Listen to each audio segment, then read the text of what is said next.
सुप्रभात आप सभी को। आज हम लोग व्याकरण की कक्षा के अंतर्गत स्रोत या उत्पत्ति के आधार पर शब्दों के भेद को जानेंगे। स्रोत मतलब जो मूल उसका स्रोत है कि कहाँ से वह आया, इसीलिए स्रोत या उत्पत्ति। उत्पत्ति मतलब कैसे उत्पन्न हुआ, कोई भी शब्द कहाँ से आया और कैसे उत्पन्न हुआ, इसके बारे में जानेंगे और उसका भेद समझेंगे कि स्रोत या उत्पत्ति के आधार पर शब्दों के कितने भेद होते हैं। तो आइए आज की कक्षा प्रारंभ करते हैं और जानते हैं स्रोत या उत्पत्ति के आधार पर शब्दों के भेद को।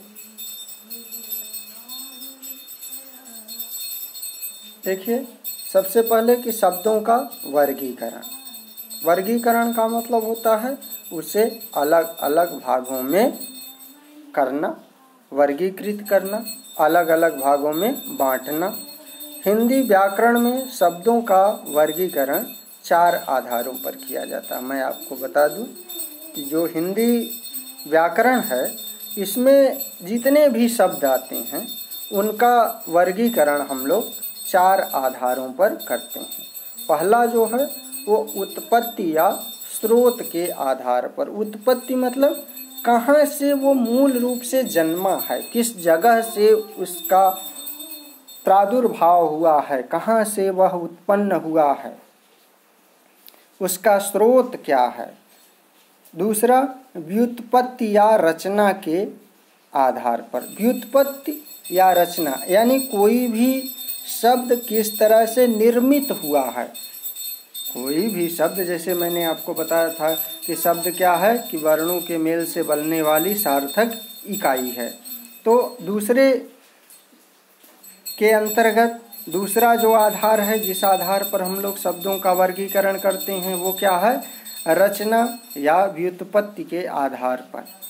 दूसरा हम लोग क्या करते हैं, रचना या व्युत्पत्ति के आधार पर शब्दों का वर्गीकरण करते हैं। पहला कौन सा है, उत्पत्ति या स्रोत के आधार पर।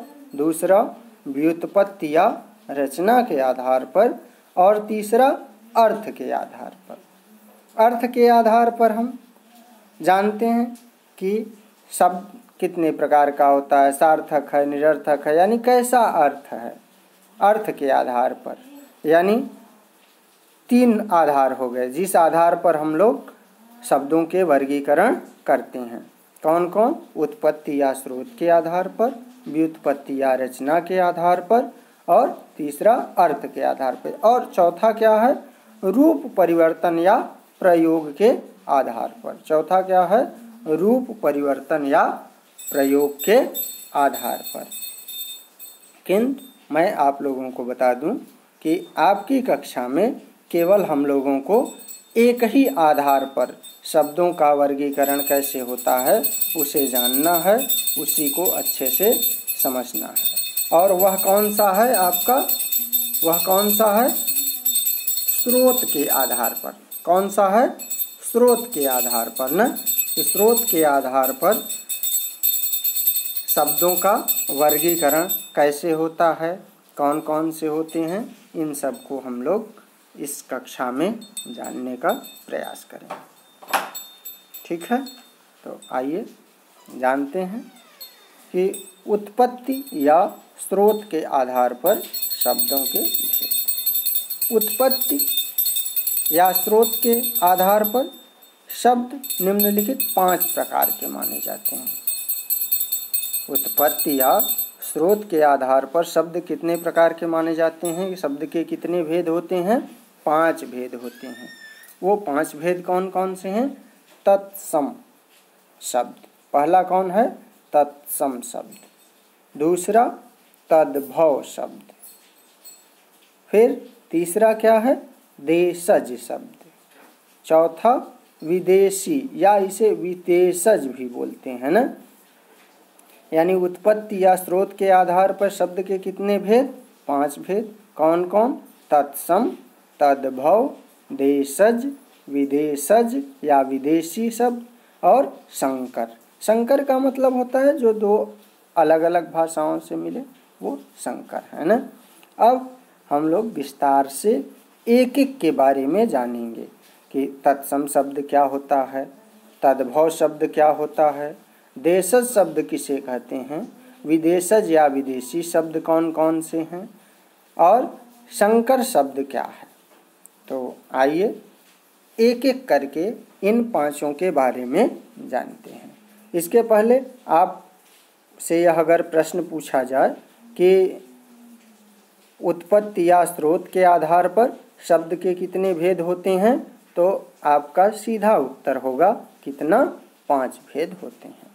अगर यह भी पूछा जाए कि उत्पत्ति या स्रोत के आधार पर शब्द के 5 भेद कौन कौन से होते हैं, तो आप बताएंगे तत्सम, तद्भव, देशज, विदेशी या विदेशज और संकर, ये 5 भेद होते हैं।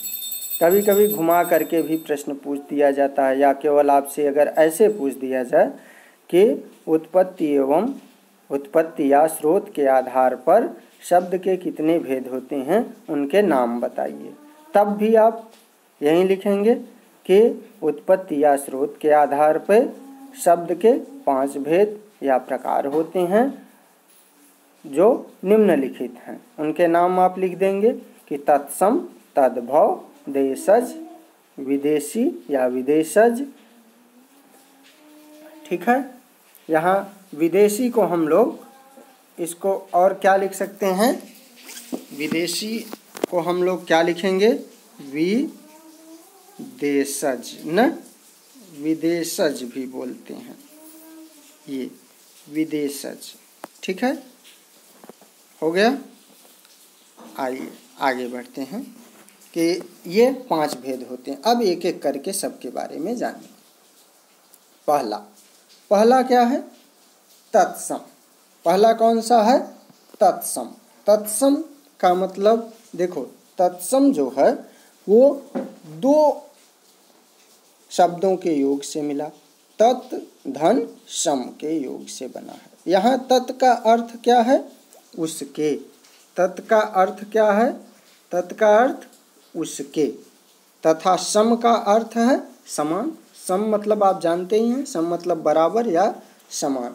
तो इस तरह से तत्सम का अर्थ क्या हो गया, उसके समान।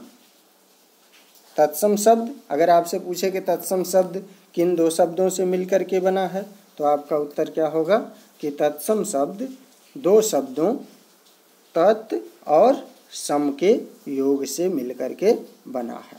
यहाँ तत् का अर्थ क्या होता है, तत् का अर्थ होता है उसके, और सम का अर्थ होता है समान।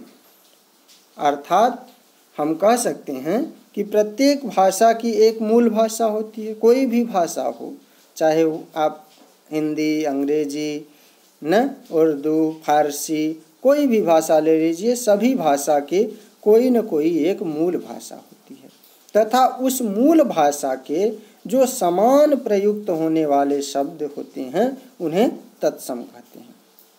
तो हिंदी की मूल भाषा क्या है, संस्कृत है।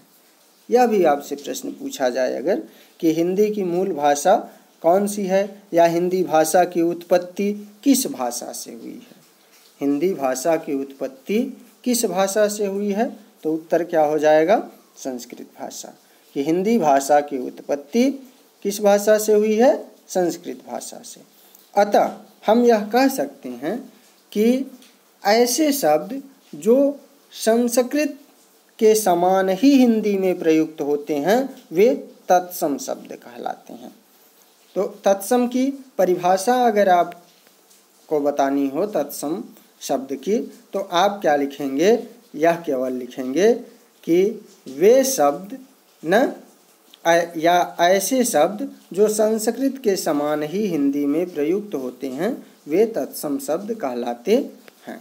ठीक है, कि ऐसे शब्द जो संस्कृत के समान, जैसा उनको संस्कृत भाषा में बोला जाता है वैसा ही अगर उनको हिंदी भाषा में लिखा जाए, बोला जाए, तो वे शब्द क्या होते हैं, तत्सम शब्द कहलाते हैं। यानी तत्सम शब्द की परिभाषा क्या हो जाएगी कि ऐसे शब्द जो संस्कृत के समान ही हिंदी भाषा में प्रयुक्त होते हैं वे तत्सम शब्द कहलाते हैं। और तत्सम शब्द किन दो शब्दों से मिलकर बना होता है? तत् और सम। जहाँ तत् का अर्थ होता है उसके और सम का अर्थ होता है समान। ठीक है, अब कुछ उदाहरण देख लेते हैं तत्सम शब्दों के। तत्सम शब्द का उदाहरण जैसे आम्र। आम्र, आम्र मतलब आम होता है, लेकिन संस्कृत में उसे आम्र बोलते हैं। अगर हिंदी में भी आम्र ही लिखा हो तो आप पहचान लेंगे कि वह कौन सा शब्द है? तत्सम शब्द है। कैसा शब्द है? तत्सम है। आम्र मतलब आम। अभी मैं बताऊंगा कि आम जो है वो क्या है? तद्भव है ना। आम्र हो गया, तो आम्र अगर लिखा मिले आपको तो आप पहचान लीजिएगा कि वह कैसा शब्द है? तत्सम है। सूर्य, सूर्य भी क्या है? तत्सम है। चंद्र, चंद्र भी तत्सम है। और क्षेत्र, क्षेत्र क्या है? तत्सम है। इत्यादि आदि बहुत से शब्द होते हैं। जैसे नेत्र, ठीक है, नेत्र भी क्या है?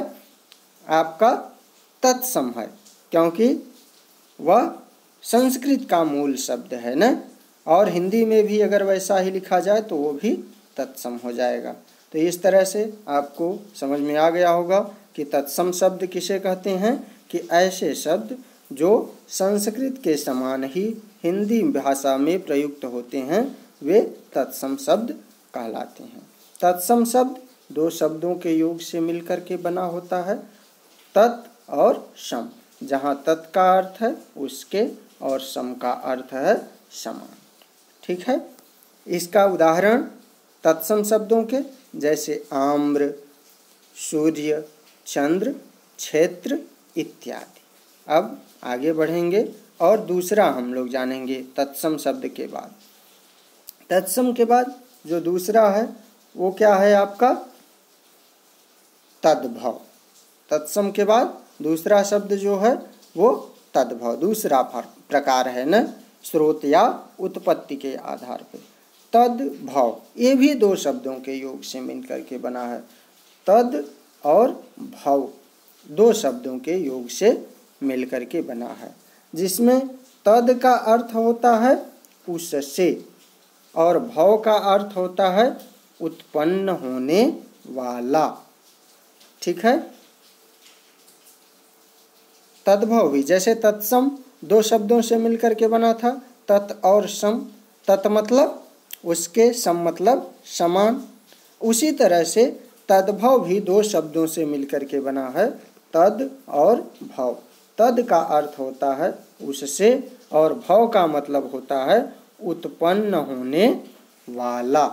यानी अगर हम कह सकते हैं, अर्थात हम कहेंगे कि ऐसे शब्द जो अपनी मूल भाषा संस्कृत से उत्पन्न होते हैं किंतु भाषा विकास के कारण आज उनके उच्चारण में अंतर आ गया है, वे तद्भव कहलाते हैं।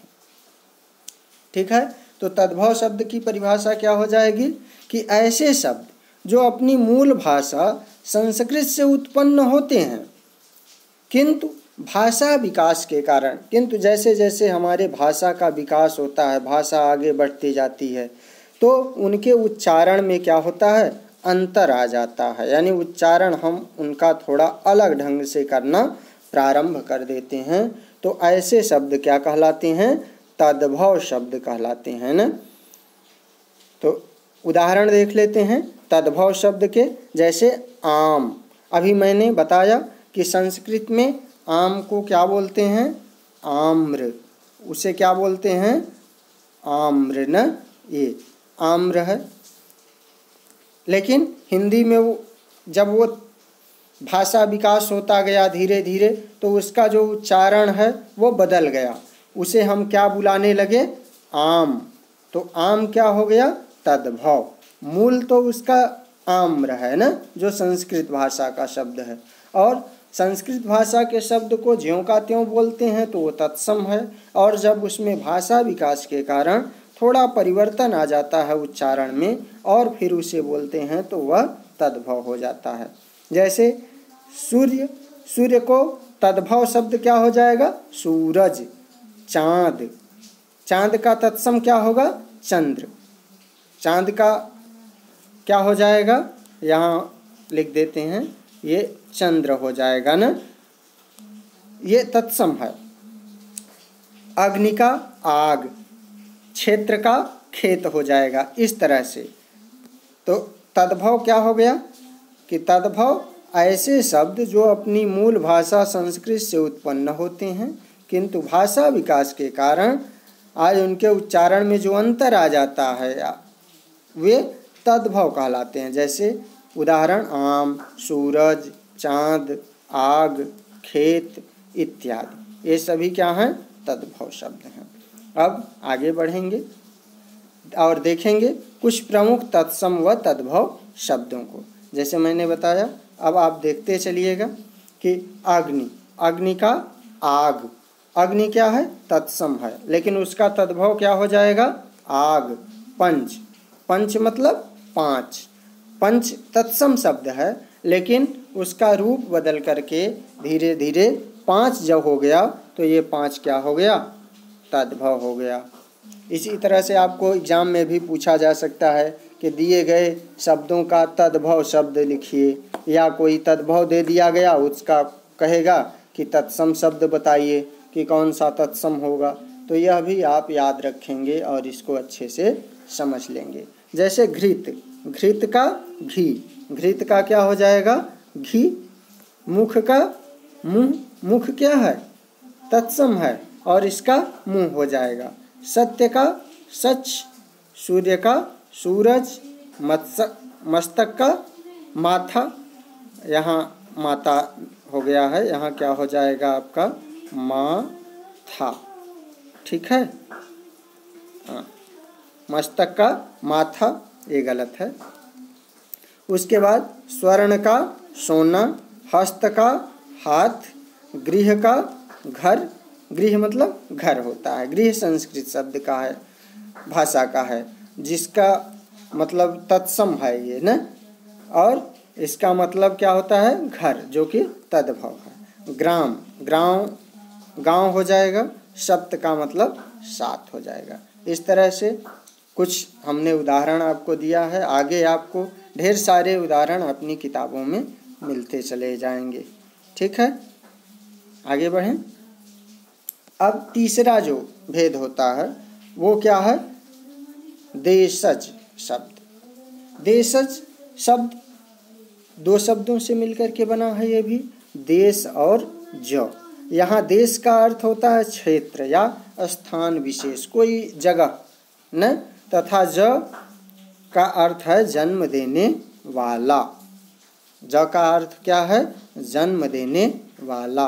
अर्थात ऐसे शब्द जो किसी स्थान विशेष के लोगों द्वारा अपनी आवश्यकता अनुसार बना लिए जाते हैं तथा सीमित क्षेत्र में ही प्रयोग किए जाते हैं, वे देशज शब्द कहलाते हैं ना। तो देशज शब्द की परिभाषा क्या हो जाएगी कि अगर आपसे कोई पूछे कि देशज शब्द किसे कहते हैं तो आप सीधे बताएंगे कि ऐसे शब्द जो किसी स्थान विशेष के लोगों द्वारा अपनी आवश्यकता अनुसार बना लिए जाते हैं तथा सीमित क्षेत्र में ही प्रयुक्त किए जाते हैं, प्रयोग होते हैं ना, वे कहलाते हैं देशज शब्द। यानी कोई क्षेत्र विशेष में ये शब्द बोले जाते हैं। इस प्रकार से ऐसे शब्द की उत्पत्ति का कहीं भी उल्लेख प्राप्त नहीं होता। ऐसे शब्द जो होते हैं देशज होते हैं, इनकी उत्पत्ति यानी ये कहाँ से, किस भाषा से आए, इनका कहीं भी आपको उल्लेख नहीं मिलेगा। उल्लेख मतलब जिक्र, आपको कहीं से भी यह पता नहीं चलेगा कि ये शब्द जो हैं वो कहाँ से आए हैं ना। तो ऐसे शब्द क्या होते हैं? देशज शब्द होते हैं। देशज शब्द दो शब्दों से मिलकर के बना होता है, देश धन ज। देश का अर्थ होता है क्षेत्र और ज का अर्थ होता है जन्म देने वाला। अर्थात ऐसे शब्द जो किसी स्थान विशेष के लोगों द्वारा अपनी आवश्यकता अनुसार बना लिए जाते हैं तथा सीमित क्षेत्र में ही प्रयुक्त होते हैं, वे देशज शब्द कहलाते हैं ना।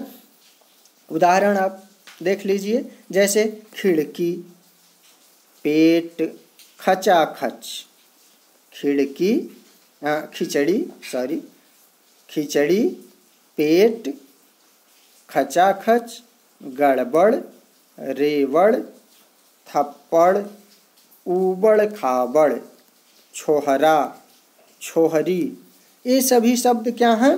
देशज हैं, क्योंकि इनके बारे में, इनकी उत्पत्ति के बारे में आपको किसी भी भाषा में कुछ भी प्राप्त नहीं होगा, यानी इसका उल्लेख आपको किसी भी भाषा में नहीं मिलेगा।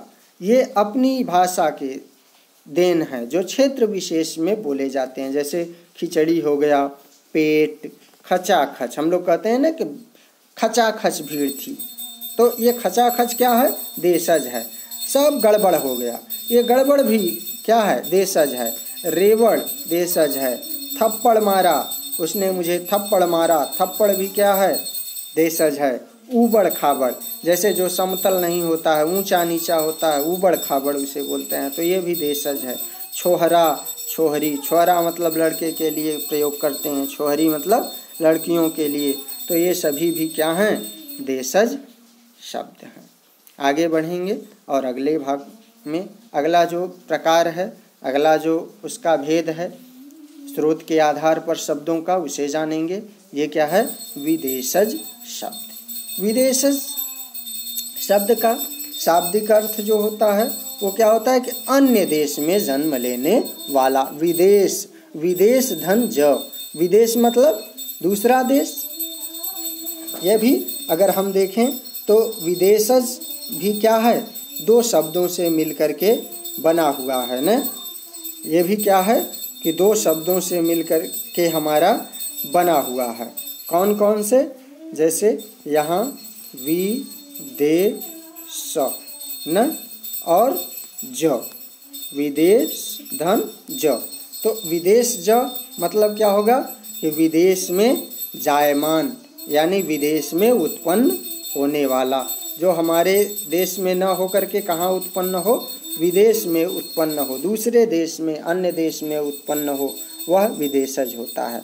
अर्थात ऐसे शब्द जो भारत देश से भिन्न, ऐसे शब्द जो भारत देश से भिन्न किसी अन्य देश की भाषा में उत्पन्न हुए थे, मतलब उत्पन्न तो वो कहीं अलग हुए हों ना, लेकिन आज उनको हिंदी भाषा में शामिल कर लिया गया है, एवं वे हिंदी में इतने घुल मिल गए हैं कि उन्हें हिंदी से अपृथक मतलब अलग नहीं किया जा सकता। वे विदेशज शब्द कहलाते हैं न। तो क्या हम कहेंगे कि ऐसे शब्द जो भारत देश से भिन्न किसी अन्य देश की भाषा में उत्पन्न हुए थे, लेकिन आज उनको हिंदी भाषा में शामिल कर लिया गया है, एवं हिंदी में वे इतने घुल मिल गए हैं कि उन्हें अब हिंदी भाषा से अलग नहीं किया जा सकता। वे विदेशज शब्द कहलाते हैं ना। कुछ उदाहरण देखेंगे। जैसे हमारी हिंदी भाषा जो है ना, ये हर भाषा के शब्दों को अपने अंदर समाये हुए है, हर भाषा के शब्दों को यह अपने अंदर शामिल किए हुए है। जैसे उदाहरण ले लीजिए कि अंग्रेजी भाषा, अंग्रेजी भाषा के शब्द हिंदी भाषा में आपको मिलेंगे। जैसे कौन कौन से? पेन, हिंदी भाषा में आपको पेन मिल जाएगा लिखा हुआ, लेकिन वह मूलतः किस भाषा का शब्द है? अंग्रेजी भाषा का। तो इस तरह से अंग्रेजी हमारे देश की तो भाषा है नहीं, विदेश की भाषा, दूसरे देश की भाषा है। तो इस पेन को क्या कहेंगे हम लोग? विदेशज शब्द कहेंगे। ये पेन क्या हो जाएगा? विदेशज। कॉपी, जैसे हम लोग कहते हैं ना कि इसको अपनी कॉपी में नोट करिए, तो ये क्या है? कॉपी भी क्या है? विदेशज शब्द है, लेकिन हिंदी भाषा में इसका खूब प्रयोग होता है। रजिस्टर, चौक, बैंक, देखिए सभी का यूज हम लोग हिंदी में करते हैं ना।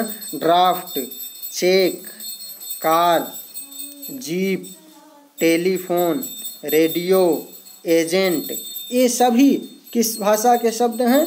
अंग्रेजी भाषा के, लेकिन इसका हम अपने हिंदी भाषा में प्रयोग करते हैं। तो अगर हमें पूछा जाए कि पेन कैसा शब्द है स्रोत के आधार पर, तो हम बताएंगे कि पेन कैसा शब्द है, विदेशज शब्द है। पेन कैसा शब्द है, विदेशज शब्द है, जो मूलतः अंग्रेजी भाषा का शब्द है। चॉक क्या है, विदेशज है, जो अंग्रेजी भाषा का है। इसी तरह से अंग्रेजी भाषा के अलावा अन्य भाषा के शब्द भी हमारे हिंदी भाषा में बहुत प्रयोग होते हैं। जैसे अरबी भाषा का ले लेते हैं ना, कि अरबी भाषा के कौन कौन से शब्द प्रयोग होते हैं। तो आदमी, आदमी अरबी भाषा का शब्द है।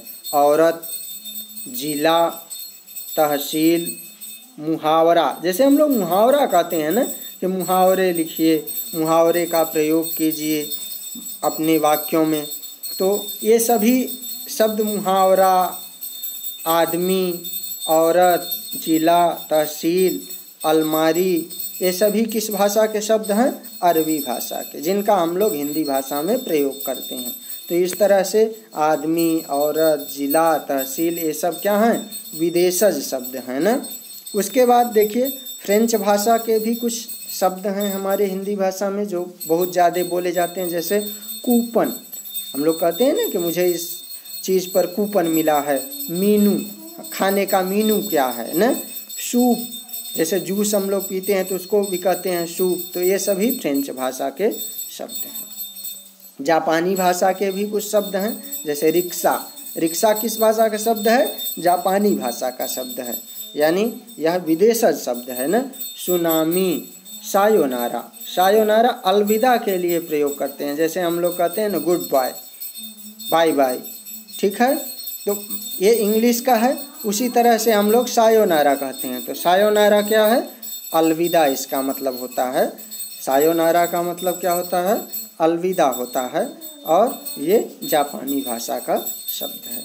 चीनी भाषा के भी कुछ शब्द हैं जो प्रयोग होते हैं हिंदी में। जैसे चाय, चाय क्या है, चीनी भाषा का शब्द है। तूफान, लीची, ये सभी चीनी भाषा के शब्द हैं।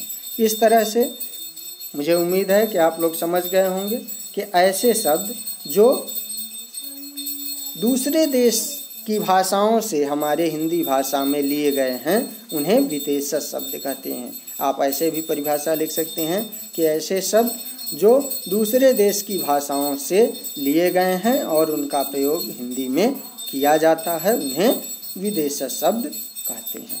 और अब हम अंतिम जो प्रकार है उसको जानेंगे, जो है संकर शब्द। संकर, संकर का शाब्दिक अर्थ होता है मिश्रण, यानी ये भी दो अर्थात अगर हम कहें कि दो अलग अलग भाषाओं के शब्द इसमें मिल करके निर्मित होते हैं ना। संकर शब्द का शाब्दिक अर्थ क्या होता है, मिश्रण। इसमें क्या होता है कि अर्थात ऐसे शब्द जो दो भिन्न भिन्न भाषाओं से मिलकर बने हैं वे संकर कहलाते हैं ना। यानी दो अलग अलग भाषाओं से मिलकर के बनने वाले शब्द संकर शब्द कहलाते हैं। जैसे उदाहरण ले लीजिए कि रेलगाड़ी। रेलगाड़ी हम लोग खूब यूज करते हैं कि मैं रेलगाड़ी से जाऊंगा, वह रेलगाड़ी से आ रहा है, ऐसा कहते हैं ना। तो रेल और गाड़ी दोनों अलग अलग हैं। देखो रेल अलग हो गया और गाड़ी शब्द क्या है, अलग है ना। रेल गाड़ी इस तरह से बना।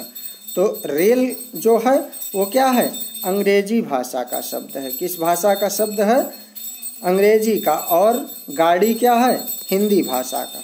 इस तरह से जब दो अलग अलग भाषाओं के शब्द मिल करके एक नया शब्द बना देते हैं तो वह शब्द कैसा होता है, संकर कहलाता है ना। यानी जब दो अलग अलग भाषाओं के शब्द मिल करके एक नया शब्द बना देते हैं तो ऐसे शब्दों को हम लोग संकर शब्द कहते हैं। जैसे दो अलग अलग भाषाओं अंग्रेजी और हिंदी, यानी रेल अंग्रेजी की और गाड़ी हिंदी की थी, इन दोनों को मिल करके क्या बन गया, रेलगाड़ी। तो ये संकर शब्द है। रेलगाड़ी कैसा शब्द है, संकर है, जो किन दो भाषाओं से मिलकर बना है, अंग्रेजी और हिंदी से मिलकर के बना है। ठीक है। इसी तरह से जांचकर्ता, जांच मतलब ये हिंदी भाषा का शब्द है और कर्ता क्या है, संस्कृत भाषा का शब्द है ना। तो इस तरह से दो शब्दों से ये भी मिल करके बना है जांच और कर्ता। तो जांच कर्ता अगर एक शब्द बन गया तो ये क्या है, संकर शब्द है। ये कैसा शब्द है, संकर शब्द है, जो दो भाषाओं के शब्दों से मिल करके बना है। किसके किसके, हिंदी के और संस्कृत के। ठीक है। उसी तरह से टिकट घर, टिकट क्या है, ये अंग्रेजी भाषा का शब्द है। टिकट क्या है, अंग्रेजी भाषा का शब्द, और घर क्या है, ये हिंदी भाषा का शब्द है। तो इस तरह से यह टिकट घर भी क्या हो जाएगा, संकर शब्द हो जाएगा ना। उसके बाद लाठी चार्ज, हम लोगों कहते हैं ना कि पुलिस ने लाठी चार्ज किया, तो ये लाठी चार्ज, लाठी इसमें क्या है, हिंदी भाषा का शब्द है, और चार्ज क्या है, अंग्रेजी भाषा का शब्द है। इस तरह से लाठी चार्ज जो है वो कैसा शब्द है, संकर शब्द है। अग्निवोट, अग्नि क्या है, संस्कृत का है, और वोट क्या है, अंग्रेजी का है ना। ठीक है। इस तरह से बहुत से शब्द हैं जो दो अलग अलग भाषाओं से मिलकर के बनते हैं, उन्हें हम क्या कहते हैं, संकर शब्द कहते हैं। ठीक है। उम्मीद है कि आपको समझ में आ गया होगा। आज जो आपने पढ़ा वो क्या पढ़ा कि उत्पत्ति या स्रोत के आधार पर शब्दों के भेद। तो उत्पत्ति या स्रोत के आधार पर शब्दों के 5 भेद होते हैं। कौन कौन से, तत्सम, तद्भव,